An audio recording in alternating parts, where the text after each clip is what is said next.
Hi hello ನಮಸ್ತೆ. Guarantee ಸ್ಪೆಷಲ್ಗೆ ಸ್ವಾಗತ. ನಾನು ಪ್ರಭುದೇವ್. ನವೆಂಬರ್ ಕ್ರಾಂತಿ ಭ್ರಾಂತಿ ಅಂತ ಹಲವರು ಹೇಳಿದ್ರು. ಆದರೂ ಕೂಡ ಇದು ರಾಜ್ಯ ರಾಜಕಾರಣವನ್ನ ಶಾಂತಿಯಿಂದ ಇಡಲು ಬಿಡ್ತಿಲ್ಲ. ಈಗ ಬೆಳಗಾವಿಯಿಂದಲೇ ಹೊಸದೊಂದು ಬ್ರಹ್ಮಾಸ್ತ್ರ ತೂರಿ ಬಂದಿದೆ. ಯತೀಂದ್ರ ಹೇಳಿದ ಒಂದೇ ಒಂದು ಮಾತು ಈಗ ಕೆಲವರಲ್ಲಿ ಹೈ ಟೆನ್ಷನ್ ಶುರು ಮಾಡಿದೆ. ಬೆಳಗಾವಿ ರಾಜಕಾರಣ ಡಿಸಿಸಿ ಬ್ಯಾಂಕ್ನಿಂದ ಸಿಎಂ ಕುರ್ಚಿವರೆಗೂ ಸಾಗಿದೆ. ಪ್ಲಾನ್ ಎ ಬಿ ಸಕ್ಸಸ್ ಆದಂತೆ ಪ್ಲಾನ್ ಸಿ ಕೂಡ ಸಕ್ಸಸ್ ಆಗುತ್ತಾ? ಏನಿದು ಪ್ಲಾನ್ ಸಿ? ಇದೇ ಈ ಹೊತ್ತಿನ ವಿಶೇಷ ಬೆಳಗಾವಿ ಬ್ರಹ್ಮಾಸ್ತ್ರ.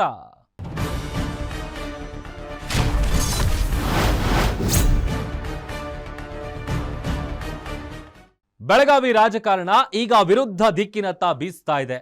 ಸ್ಥಳೀಯ ಚುನಾವಣೆಯಿಂದ ಸಿಎಂ ರೇಸ್ನತ್ತ ಬಿರುಗಾಳಿ ನುಗ್ಗಿಕೊಂಡು ಬರ್ತಿದೆ.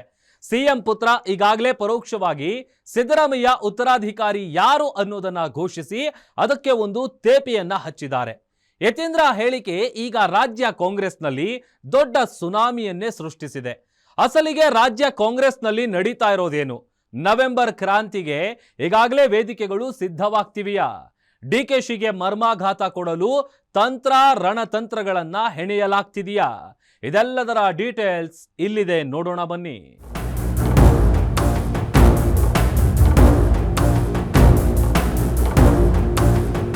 ಇವತ್ತು ತಂದೆಯವರು ಇದು ಇನ್ನೇನು ರಾಜಕೀಯ ಕೊನೆಗಾಲದಲ್ಲಿ ಇದ್ದಾರೆ, ಅವರ ರಾಜಕೀಯ ಬದುಕಿನ ಕೊನೆ ಘಟ್ಟದಲ್ಲಿದ್ದಾರೆ. ಅಂತ ಸಮಯದಲ್ಲಿ ಈ ರೀತಿ ವೈಚಾರಿಕವಾಗಿ ಪ್ರಗತಿ ಪರವಾದಂತ ಸಿದ್ಧಾಂತ ಇಟ್ಕೊಂಡಿರೋರಿಗೆ ಮಾರ್ಗದರ್ಶನ ಮಾಡೋದಕ್ಕೆ, ಅವ್ರಿಗೆ ನೇತೃತ್ವ ವಹಿಸ್ಕೊಳ್ಳೋಕೆ ನಾಯಕರು ಬೇಕು. ಜಾರಕಿಹೊಳಿ ಅವರು ಅಂತ ಒಂದು ಜವಾಬ್ದಾರಿಯನ್ನು ವಹಿಸ್ಕೋತಾರೆ.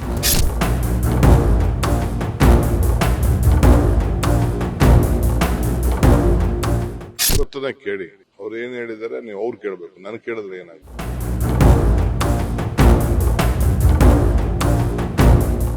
ಪಕ್ಷ ನಿರ್ಧಾರ ಮಾಡಬೇಕು.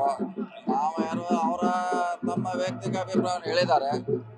ಅದರ ಅಂತಿಮವಾಗಿ ಪಕ್ಷ ಶಾಸಕರು ತೀರ್ಮಾನ ಮಾಡಬೇಕು. ಅದಿನ್ನು ಬಹಳ ದಿನಗಳಿದೆ, ಕಾದು ನೋಡೋಣ.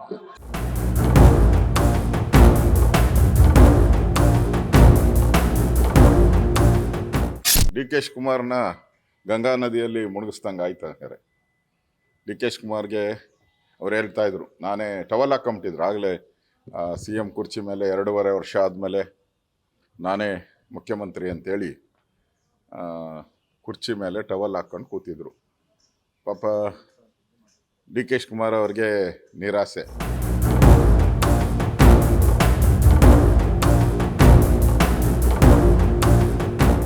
ಪ್ರಾಯಶಃ ಡಾಕ್ಟರ್ ಯತೀಂದ್ರ ಅವರು ಈ ರೀತಿ ಹೇಳಿಕೆಗಳನ್ನು ಕೊಡಬೇಡ್ದು.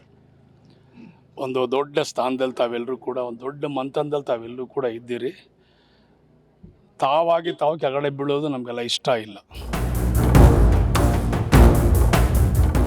ಈಗ ನನಗೆ ಅನಿಸೋದು ಅದು ಲೀಡರ್ಶಿಪ್ಪಿನ ಲೆಕ್ಕದಲ್ಲಿ ಮಾತಾಡಿಲ್ಲ ಅವರು ಮಾತಾಡಿದ್ದು ಸರ್ಕಾರದ ಪಕ್ಷದ ಬದ್ಧತೆ ಬಗ್ಗೆ, ಸಮಾಜದ ಬದ್ಧತೆ ಬಗ್ಗೆ ಮಾತಾಡಿದ್ದಾರೆ.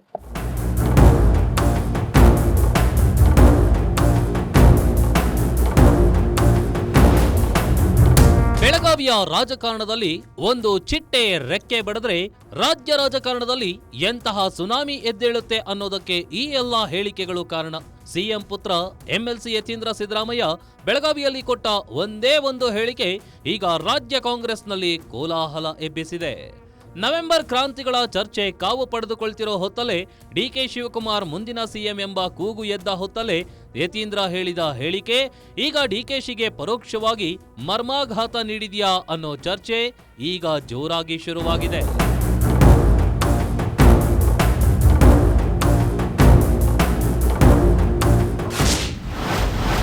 ಸಿದ್ದುಗೆ ಪರ್ಯಾಯ ನಾಯಕ ಸಾಹುಕಾರ.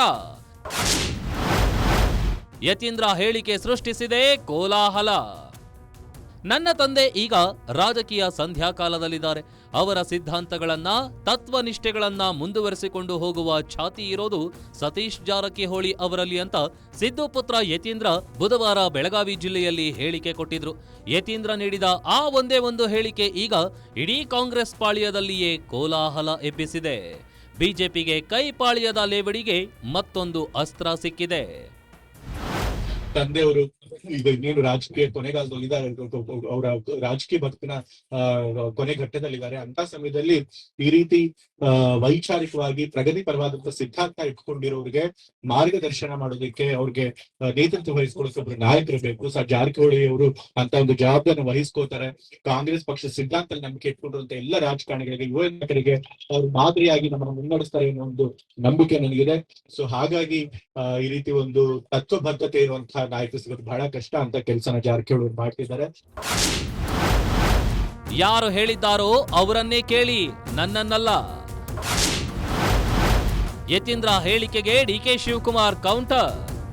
ಇನ್ನು ಯತೀಂದ್ರ ಹೇಳಿಕೆಗೆ ಗರಂ ಆಗಿರುವ ಡಿಕೆ ಶಿವಕುಮಾರ್ ಬುಧವಾರ ರಾಯಚೂರಿನಲ್ಲಿ ಗರಂ ಆಗಿದ್ದಾರೆ. ಯಾರು ಹೇಳಿದಾರೋ ಅವರನ್ನೇ ಹೋಗಿ ಕೇಳಿ, ನನ್ನನ್ನ ಕೇಳಿದ್ರೆ ನಾನೇನ್ ಹೇಳಿ? ನಾನು ಸಿಎಂ, ಈಗಾಗಲೇ ಹೈಕಮಾಂಡ್ ತೀರ್ಮಾನದಂತೆ ಕಾರ್ಯನಿರ್ವಹಿಸ್ತಾ ಇದ್ದೀವಿ ಅಂತ ಗುಡುಗಿದ್ದಾರೆ. ಕೇಳಿ, ಅವ್ರು ಏನ್ ಹೇಳಿದಾರೆ ನೀವು ಅವ್ರು ಕೇಳಬೇಕು, ನನಗೆ ಕೇಳಿದ್ರೆ ಏನಾಗ್ಬೇಕು?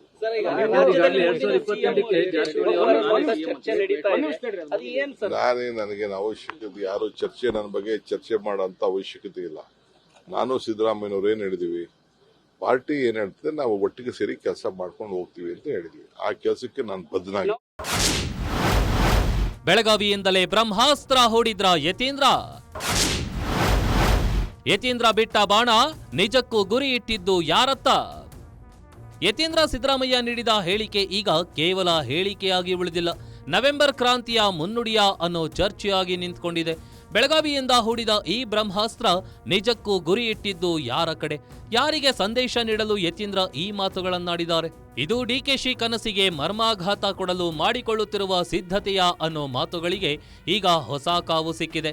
ಇದು ಯತೀಂದ್ರ ಸಿದ್ದರಾಮಯ್ಯ ಹೇಳಿದ್ದ, ಇಲ್ಲ ಹೇಳಿಸಲಾಗಿದ್ದ ಅನ್ನೋ ಸಂಶಯದ ಗುಸುಗುಸುಗಳು ಕೂಡ ಕೇಳಿ ಬರ್ತಿವೆ.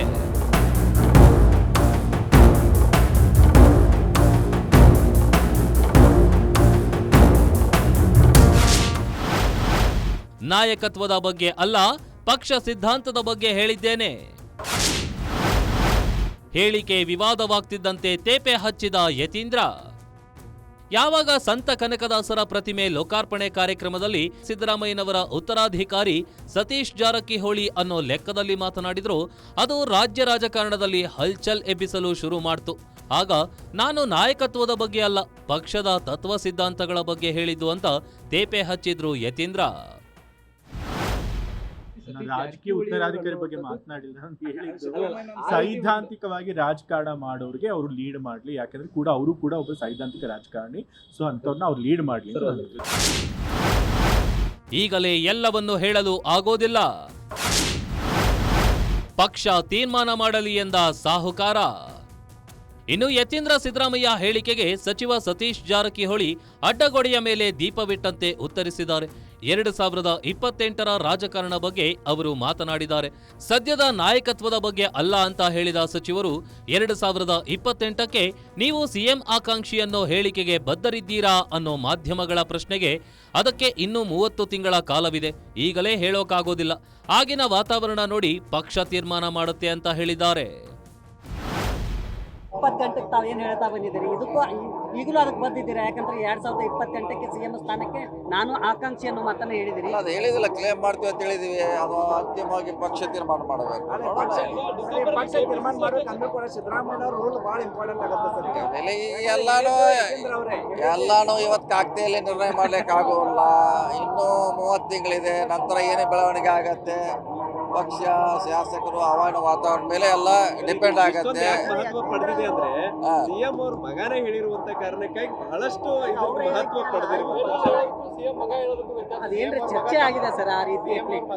ತಿಮ್ಮಾಪುರ ಅವ್ರು ಹೇಳಿದ್ದಕ್ಕೂ ಅಷ್ಟು ಮಹತ್ವ ಬರಂಗಿಲ್ಲ. ಈಗ ನೋಡಿ, ಅವ್ರು ಹೇಳಿದ ವೈಯಕ್ತಿಕ ಅಭಿಪ್ರಾಯ ತಿಳಿದೇನೆ, ಎಲ್ಲರೂ ಹೇಳಲಿಕ್ಕೆ ಸ್ವತಂತ್ರ ಇದ್ದಾರೆ, ಅಧಿಕಾರ ಇದೆ, ಹೇಳಿದಾರೆ ಅಷ್ಟೇ. ಗೇಮ್ ನಂಬರ್ A+B ಅಭೂತಪೂರ್ವ ಯಶಸ್ಸು. ಗೇಮ್ ನಂಬರ್ C ಕೂಡ ಸಕ್ಸಸ್ ಆಗೋದು ಫಿಕ್ಸಾ? ಸಿಎಂ ರೇಸ್ ವಿಚಾರವಾಗಿ ಈಗಾಗಲೇ 2 ಗೇಮ್ಗಳು ಸಕ್ಸಸ್ ಕಂಡಿವೆ. ಈ 2 ಗೇಮ್ನಲ್ಲಿ ಸಿಎಂ ಸಿದ್ದರಾಮಯ್ಯ ಸಕ್ಸಸ್ ಆಗಿದ್ದಾರೆ. ಈಗ 3ನೇ ನಂಬರ್ ಗೇಮ್ ಕೂಡ ಅಖಾಡಕ್ಕೆ ಬಂದಾಗಿದೆ. ಇದು ಕೂಡ ಸಕ್ಸಸ್ ಆಗುತ್ತಾ? ಸಿಎಂ ತಾವು ಹೂಡಿದ ತಂತ್ರಗಳಲ್ಲಿ ಡಿಕೆಶಿಗೆ ಹೊಡೆತ ಬೀಳೋದು ಫಿಕ್ಸಾ ಅನ್ನೋ ಸಂಶಯಗಳು ರಾಜ್ಯ ರಾಜಕಾರಣದಲ್ಲಿ ಸುಳಿದಾಡಲು ಆರಂಭವಾಗಿದೆ. ಹಾಗಾದ್ರೆ ಗೇಮ್ ನಂಬರ್ A ಮತ್ತು B ಯಾವುವು? ಸಿದ್ದು ಹೂಡಿದ ರಣತಂತ್ರ ಹೇಗಿತ್ತು, ಡಿಕೆಶಿ ಎಲ್ಲವನ್ನು ಮೌನವಾಗಿ ನೋಡಿಕೊಂಡು ಸುಮ್ಮನಿರೋದೇಕೆ ಅಂತ ನೋಡೋದಾದ್ರೆ, ಮುಂದಿನ 5 ವರ್ಷ ನಾನೇ ಸಿಎಂ ಎಂದ ಸಿದ್ದು, ದೆಹಲಿಯಲ್ಲೇ ಸಿದ್ಧಗೊಂಡಿತ್ತು ಗೇಮ್ ನಂಬರ್ ಎ. ಯಾವಾಗ ರಾಜ್ಯದಲ್ಲಿ ಸಿಎಂ ಕುರ್ಚಿ ಎಕ್ಸ್ಚೇಂಜ್ ಗೇಮ್ ಜೋರಾಯ್ತು, ಡಿಕೆಶಿ ಹಾಗೂ ಸಿದ್ದರಾಮಯ್ಯ ಚಲೋ ದಿಲ್ಲಿ ಶುರು ಮಾಡಿದ್ರು. ಪದೇ ಪದೇ ದೆಹಲಿಗೆ ಹೋಗಿ ಹೈಕಮಾಂಡ್ ಮೀಟ್ ಮಾಡ್ತಿದ್ರು.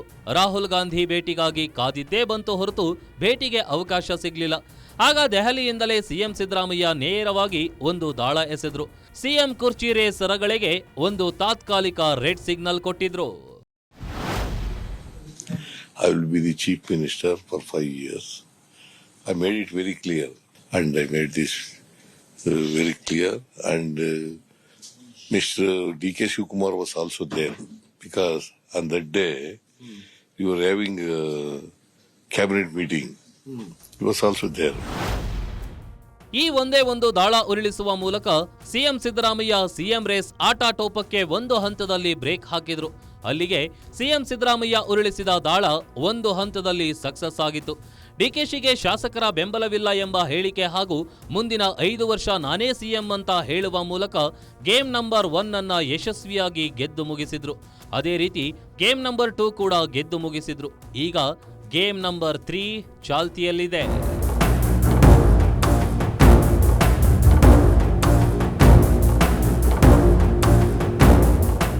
ಡಿಕೆಶಿ ಸಿಎಂ ಕನಸಿಗೆ ಕೊಳ್ಳಿ ಇಡಲು ಬೆಳಗಾವಿಯಲ್ಲೇ ಕಿಡಿ ಹೊತ್ತಿತ. ಬೆಳಗಾವಿ ರಾಜಕಾರಣಕ್ಕೆ ಇಡೀ ಸರ್ಕಾರವನ್ನೇ ಅಲ್ಲಾಡಿಸುವ ತಾಕತ್ತು ಇದೆ ಅನ್ನೋ ಮಾತು ಈಗ ಮತ್ತೆ ನಿಜವಾಗ್ತಾ ಇದೆಯಾ? ಯತೀಂದ್ರ ಆಡಿದ ಮಾತು ಆಡಿದ್ದ ಅಥವಾ ಆಡಿಸಿದ್ದ? ಹಾಗಾದ್ರೆ ಆಡಿಸಿದಾತ ಯಾರು? ಗೇಮ್ ನಂಬರ್ 2 ಏನು? ಗೇಮ್ ನಂಬರ್ 3 ಏನಾಗಲಿದೆ? ನವೆಂಬರ್ ಕ್ರಾಂತಿ ಇದು ನಿಜಕ್ಕೂ ಆಗಲಿದೆಯೋ, ಇದೊಂದು ಭ್ರಾಂತಿಯಾಗಿಯೇ ಉಳಿಯಲಿದೆಯೋ ಗೊತ್ತಿಲ್ಲ. ಆದ್ರೆ ತೆರೆಮರೆಯಲ್ಲಿ 108 ಕಸರತ್ತುಗಳು ನಡೀತಾ ಇರೋದಂತೂ ಸತ್ಯ. ಹಾಗಿದ್ರೆ ಏನಿದರ ಮರ್ಮ? ಈ ಆಟ ಆಡುತ್ತಿರುವವರು ಯಾರು? ಆಡಿಸ್ತಾ ಇರೋರು ಯಾರು? ಗೇಮ್ ನಂಬರ್ 2 ಯಶಸ್ವಿಯಾಗಿದ್ದು ಹೇಗೆ? ಗೇಮ್ ನಂಬರ್ 3 ಅಸಲಿ ಕಥೆ ಏನು? ಯಾರೆಲ್ಲ ಏನೇನ್ ಸಮರ್ಥನೆ ಕೊಡ್ತಾ ಇದ್ದಾರೆ? ಬನ್ನಿ ನೋಡೋಣ.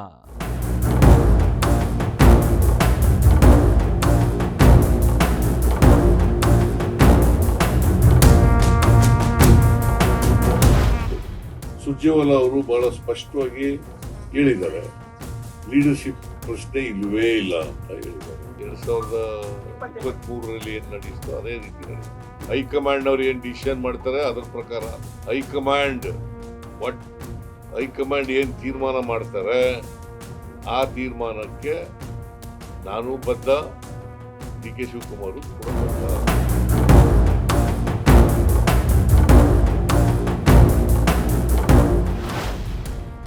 ದೆಹಲಿಯಲ್ಲಿ ಯಾವಾಗ ಸಿಎಂ ಸಿದ್ದರಾಮಯ್ಯ ಮೊದಲ ದಾಳ ಉರುಳಿಸಿದ್ರು ಅಲ್ಲಿಗೆ ಎಲ್ಲಾ ಮುಗೀತು ಅಂತಲೇ ತಿಳಿದುಕೊಳ್ಳಲಾಗಿತ್ತು.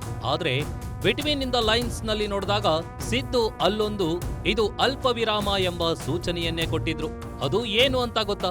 5 ವರ್ಷ ನಾನೇ ಸಿಎಂ, ಇದರಲ್ಲಿ ಯಾವುದೇ ಡೌಟ್ ಇಲ್ಲ.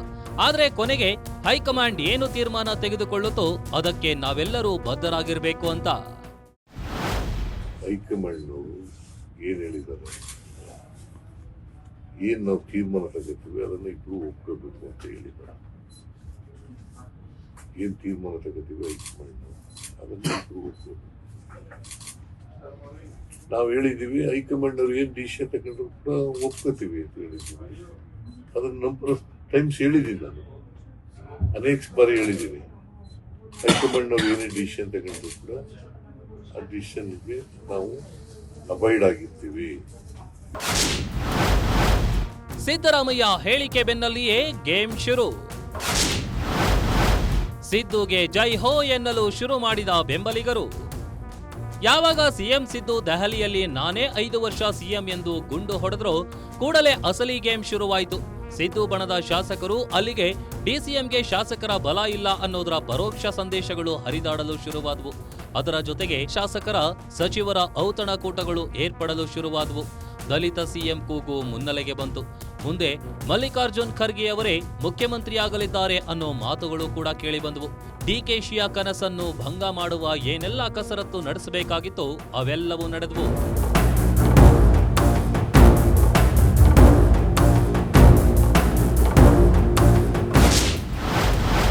ಬೆಳಗಾವಿಯಲ್ಲಿ ಆಡಿದ ಮಾತು ಆಡಿಸಿದ್ದ. ಸಿಎಂ ಕುರ್ಚಿ ಕದನ ಆಡಿಸುತ್ತಿರುವವರು ಯಾರು? ಆಟ ಒಂದು ಚದುರಂಗದಾಟವಂತೂ ರಾಜ್ಯ ಕಾಂಗ್ರೆಸ್ನಲ್ಲಿ ನಡೆಯುತ್ತಿದೆ. ಒಬ್ಬೊಬ್ಬರೇ ಒಂದೊಂದಾಗಿ ತಮ್ಮ ಕಾಯಿಗಳನ್ನ ಮುಂದಕ್ಕೆ ಬಿಡುತ್ತಿದ್ದಾರೆ. ಮೊದಲು ಸೈನಿಕ, ಬಳಿಕ ಆನೆ, ಹೀಗೆ ಕೊನೆಗೆ ಎಲ್ರಿಗೂ ಇರೋದು ರಾಜನನ್ನ ಕೆಡವಿ ನಾನೇ ರಾಜ ಎಂದು ತಮ್ಮ ಗೆಲುವು ಘೋಷಿಸಿಕೊಳ್ಳುವ ಉದ್ದೇಶ. ಹೀಗಾಗಿ ಯತೀಂದ್ರ ಹೇಳಿಕೆಯ ಹಿಂದೆ ಒಂದು ಸಂಶಯವಂತೂ ಮೂಡುತ್ತಿದೆ. ಅದು ಯತೀಂದ್ರ ಅವರೇ ಆಡಿದ ಮಾತಾ, ಇಲ್ಲವೇ ಬೇರೆಯವರು ಆಡಿಸುತ್ತಿರುವ ಮಾತಾ ಅನ್ನೋದು. ಆದರೆ ಯತೀಂದ್ರ ಹೇಳಿಕೆಯಂತೂ ದೊಡ್ಡ ಹಲ್ಚಲ್ ಎಬ್ಬಿಸಿರೋದು ನಿಜ.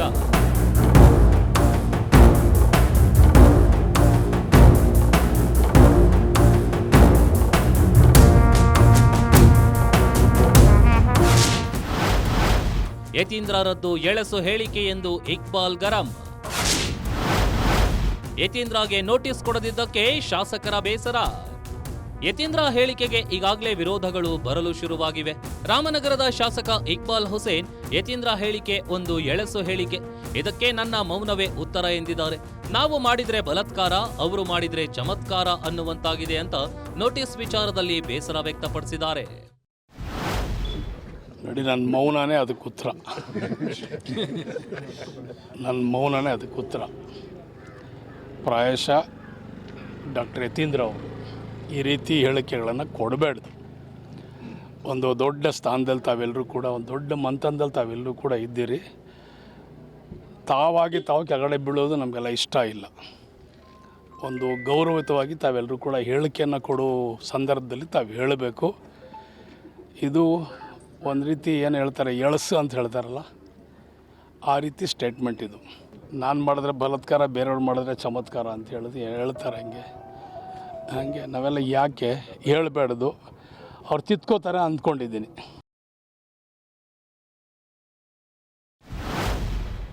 ನಮ್ಮದು ಹೈಕಮಾಂಡ್ ಪಕ್ಷ.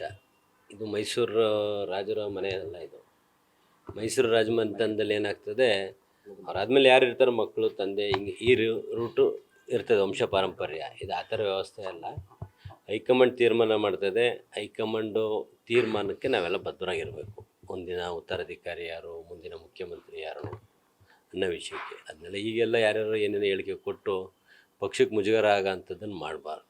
ಏನಾಗ್ತದೆ, ಅವರೊಬ್ಬರು ಸೀನಿಯರ್ ಲೀಡರ್ ಇದ್ದಾರೆ. ಯತೀಂದ್ರ ಸಿದ್ದರಾಮಯ್ಯ ಒಂದು ಸರಿ MLA ಇದ್ದಾರೆ, ಒಂದು ಸರಿ MLC ಇದ್ದಾರೆ. ಅಂಥವ್ರು ಈ ರೀತಿ ಬಾಲಿಶ ಹೇಳಿಕೆಗಳು ಕೊಟ್ಟರೆ ಏನಾಗ್ತದೆ, ನಾಳೆ ದಿನ ನಾವು ಅವ್ರು ಫಾಲೋ ಮಾಡೋಕ್ಕಾಗ್ತದೆ. ನಾವು ಒಂದು ರೀತಿ ಕೊಡ್ತೀವಿ, ನಾನೊಂದು ಕೊಟ್ಟೆ ಅಂತ ಇನ್ನೊಬ್ರು ಒಂದು ಕೊಡ್ತಾರೆ. ಈ ಥರ ಎಲ್ಲರೂ ಒಂದೊಂದು ಹೇಳಿಕೆ ಕೊಟ್ಟರೆ ಪಕ್ಷಕ್ಕೆ ಡ್ಯಾಮೇಜ್ ಆಗ್ತದೆ.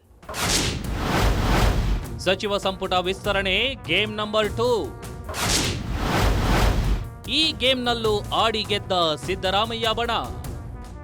ಸೆಪ್ಟೆಂಬರ್ ಕ್ರಾಂತಿ, ನವೆಂಬರ್ ಕ್ರಾಂತಿಯ ನಡುವೆ ಬಂದು ಕುಳಿತಿದ್ದು ಸಚಿವ ಸಂಪುಟ ವಿಸ್ತರಣೆ. ಇಲ್ಲಿಯೂ ಕೂಡ ಒಂದು ವಾರ್ ಶುರುವಾಗಿತ್ತು. ಸಚಿವ ಸಂಪುಟ ವಿಸ್ತರಣೆಯಾಗುವ ಮೊದಲು ನಾನು ಸಿಎಂ ಆಗಬೇಕು ಅಂತ, ಸಿಎಂ ಆದ ಬಳಿಕ ನನ್ನದೇ ಸಂಪುಟವನ್ನ ನಾನು ನಿರ್ಣಯಿಸಿದ್ದೇನೆ ಅಂತ ಡಿಕೆಶಿ ಹೈಕಮಾಂಡ್ ಎದುರು ಪಟ್ಟು ಹಿಡಿದಿದ್ದಾರೆ ಅಂತ ಒಂದು ಗುಸುಗುಸು ಶುರುವಾಗಿತ್ತು. ಅದರ ಬೆನ್ನಲ್ಲೇ ಸಿಎಂ ಸಿದ್ದರಾಮಯ್ಯ ಮತ್ತೊಂದು ದಾಳ ಉರುಳಿಸಿದ್ರು. ಹೈಕಮಾಂಡ್ ಒಪ್ಪಿದ್ರೆ ಡಿಸೆಂಬರ್ನಲ್ಲಿ ಸಚಿವ ಸಂಪುಟ ವಿಸ್ತರಣೆ ಇಲ್ಲ ಪುನಾರಚನೆ ಮಾಡಲಾಗುವುದು ಅಂತ ಡಿನ್ನರ್ ಮೀಟಿಂಗ್ನಲ್ಲಿ ಸಿದ್ದು ಹೇಳಿದ್ರು. ಈ ಮೂಲಕ ನವೆಂಬರ್ನಲ್ಲಿ ಕ್ರಾಂತಿ ಇಲ್ಲ ಅನ್ನೋ ಸಂದೇಶವನ್ನು ಪರೋಕ್ಷವಾಗಿ ನೀಡಿದ್ರು.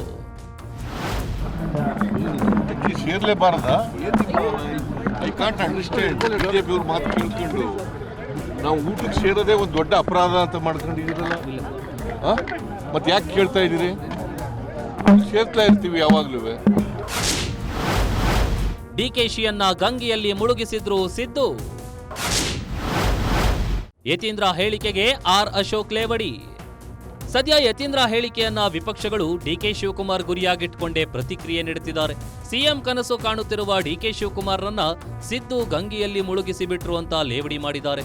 ಒಂದು ಕಡೆ ಡಿಕೆಶಿ ಸಿಎಂ ಕನಸಿನಲ್ಲಿ ಮಂದಿರಗಳನ್ನ ಸುತ್ತುತ್ತಾ ಇದ್ರೆ, ಇಲ್ಲಿ ಅವರಿಗೆ ಸಿದ್ದು ಪಡೆ ಶಾಕ್ ಕೊಟ್ಟಿದೆ ಅಂತ ಅಶೋಕ್ ಲೇವಡಿ ಮಾಡಿದ್ದಾರೆ. ಡಿ ಕೆ ಶಿವಕುಮಾರ್ನ ಗಂಗಾ ನದಿಯಲ್ಲಿ ಮುಳುಗಿಸ್ದಂಗೆ ಆಯ್ತು. ಹಂಗಾರೆ ಡಿ ಕೆ ಶಿವಕುಮಾರ್ಗೆ ಅವ್ರು ಹೇಳ್ತಾ ಇದ್ರು, ನಾನೇ ಟವಲ್ ಹಾಕೊಂಬಿಟ್ಟಿದ್ರು. ಆಗಲೇ CM ಕುರ್ಚಿ ಮೇಲೆ 2.5 ವರ್ಷ ಆದಮೇಲೆ ನಾನೇ ಮುಖ್ಯಮಂತ್ರಿ ಅಂತೇಳಿ ಕುರ್ಚಿ ಮೇಲೆ ಟವಲ್ ಹಾಕ್ಕೊಂಡು ಕೂತಿದ್ರು. ಪಾಪ ಡಿ ಕೆ ಶಿವಕುಮಾರ್ ಅವ್ರಿಗೆ ನಿರಾಸೆ. ಅಂದರೆ ಸಿದ್ದರಾಮಯ್ಯನವರ ಗುಂಪು ಯಾವ ರೀತಿ ಸ್ಟ್ರಾಟಜಿ ಮಾಡ್ತಾ ಇದೆ ಅಂದರೆ, ಮುಂದೆ ಯಾವತ್ತೂ ಕೂಡ ಡಿ ಕೆ ಶಿವಕುಮಾರ್ ಈ ರಾಜ್ಯದಲ್ಲಿ ಮುಖ್ಯಮಂತ್ರಿ ಆಗಬಾರ್ದು. ಆ ಥರ ಸ್ಟ್ರಾಟಜಿಯನ್ನು ಸಿದ್ದರಾಮಯ್ಯನವರು ಅವರ ಬೆಂಬಲಿಗರ ಕೈಲಿ ಮಾಡಿಸ್ತಾ ಇದ್ದಾರೆ, ಮಗನ ಕೈಲಿ ಮಾಡಿಸ್ತಾ ಇದ್ದಾರೆ. ನಾವು ಪದೇ ಪದೇ ನಾನು ಹೇಳ್ತಾ ಇದ್ದೆ, ನೋಡಪ್ಪ ನವಂಬರ್ ಡಿಸೆಂಬರಲ್ಲಿ ಕ್ರಾಂತಿ ಆಗುತ್ತೆ ಅಂತ ಹೇಳಿದೆ. ಅದನ್ನು ಅವ್ರೇನು ಹೇಳಿದ್ರು, ಬಿ ಜೆ ಪಿಯವರು ಕ್ರಾಂತಿನೂ ಇಲ್ಲ ಭ್ರಾಂತಿನೂ ಇಲ್ಲ ಅಂತ ಎಲ್ಲರೂ ಹೇಳಿದ್ರು. ಈಗ ಯಾಕೆ ಹೇಳ್ತಾ ಇದ್ದಾರೆ? ಅವರ ಮಗ ಸಿದ್ದರಾಮಯ್ಯನವ್ರ ಮಗ ಯತೀಂದ್ರ ಹೋಗಿ ಹೇಳೋ ಅಂತ ಅವಶ್ಯಕತೆ ಏನಾಯ್ತು? ಪ್ರಿಯಾಂಕ್ ಖರ್ಗೆ ಡಿಸಿಎಂ, ದೆಹಲಿಯಲ್ಲಿ ಪ್ಲಾನ್. ಹೊಸ ಬಾಂಬ್ ಸಿಡಿಸಿದ ಬಿಜೆಪಿ ನಾಯಕ ಶ್ರೀರಾಮುಲು. ಯತೀಂದ್ರ ಅವರು ಹೇಳಿಕೆ ಕೊಟ್ಟಿದ್ದಾರೆ ಅಂದ್ರೆ ಅದು ಸಿದ್ದರಾಮಯ್ಯ ಅವರೇ ಹೇಳಿಕೆ ಕೊಟ್ಟಂತೆ. ಇಲ್ಲವಾದಲ್ಲಿ ಯತೀಂದ್ರ ಈ ಹೇಳಿಕೆ ನೀಡುವ ಅಗತ್ಯವಿರಲಿಲ್ಲ.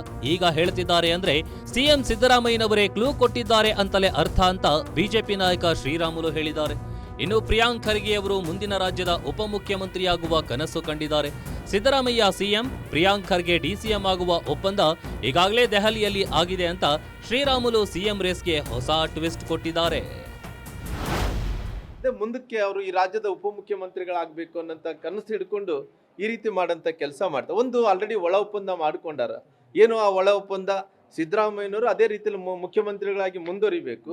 ಅಲ್ಲಿ ಹೈಕಮಾಂಡಲ್ಲಿ ಮಲ್ಲಿಕಾರ್ಜುನ ಖರ್ಗೆ ಅವರು ACC ಅಧ್ಯಕ್ಷರು ಏನು ತೀರ್ಮಾನ ತೊಗೊಂಡಿದ್ದಾರೋ ಅವ್ರನ್ನ ಮುಖ್ಯಮಂತ್ರಿಗಳಾಗಿ ಮುಂದುವರಿಸಬೇಕು. ಒಂದು ಅಜೆಂಡಾ ಏನಪ್ಪ ಅಂದರೆ ಅವ್ರ ಮಗ ಆದಂಥ ಪ್ರಿಯಾಂಕಾ ಖರ್ಗೆರನ್ನ ಉಪಮುಖ್ಯಮಂತ್ರಿಗಳಾಗಿ ಮಾಡಬೇಕು.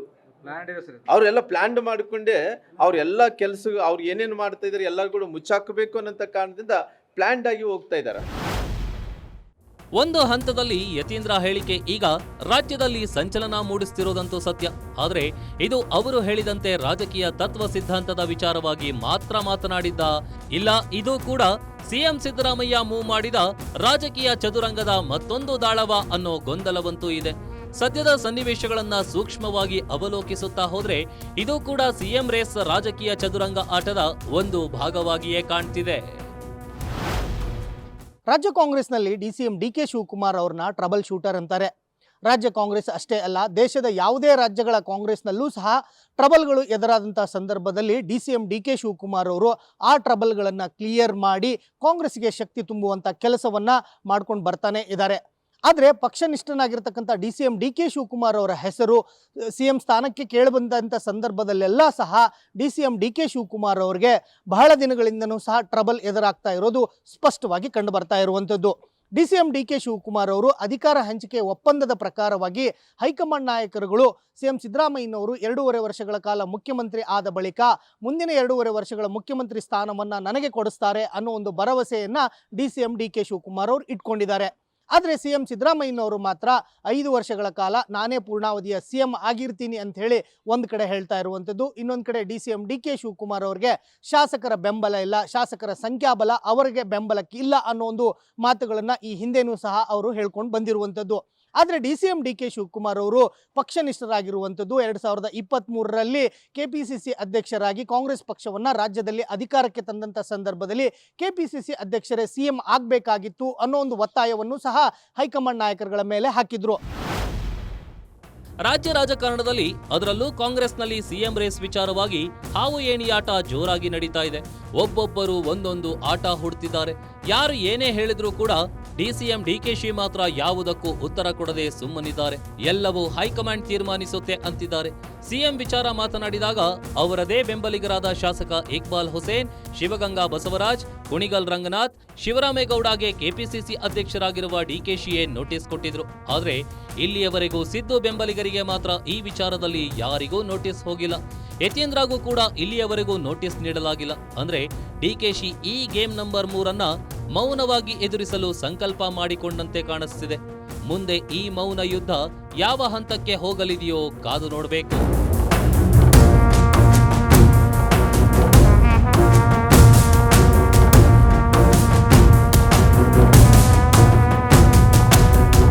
ಸಿಎಂ ರೇಸ್ ಇದು ರಾಜ್ಯದಲ್ಲಿ ಕಾಂಗ್ರೆಸ್ ಅಧಿಕಾರಕ್ಕೆ ಬಂದಾಗಿನಿಂದಲೂ ಶುರುವಾಗಿದೆ. ಅಂದಿನಿಂದಲೂ ಸಿಎಂ ಕುರ್ಚಿಗಾಗಿ ಶುರುವಾದ ಓಟದ ಸ್ಪರ್ಧೆ ಇನ್ನೂ ಕೂಡ ನಿಂತಿಲ್ಲ. ಇದು ಕ್ರಾಂತಿಯ ಓಟವೋ ಇಲ್ಲ ಭ್ರಾಂತಿಯ ಆಟವೋ ಅನ್ನೋದು ಗೊತ್ತಾಗಲು ಕೆಲವು ದಿನಗಳು ಮಾತ್ರ ಬಾಕಿ ಇವೆ. ಅಲ್ಲಿವರೆಗೂ ಕಾಯಲೇಬೇಕು. ಇದಾಗಿತ್ತು ಈ ಹೊತ್ತಿನ ಗ್ಯಾರಂಟಿ ಸ್ಪೆಷಲ್. ನೋಡ್ತಾ ಇರಿ ಗ್ಯಾರಂಟಿ ನ್ಯೂಸ್, ಸುದ್ದಿ ಖಚಿತ, ನ್ಯಾಯ ನಿಶ್ಚಿತ.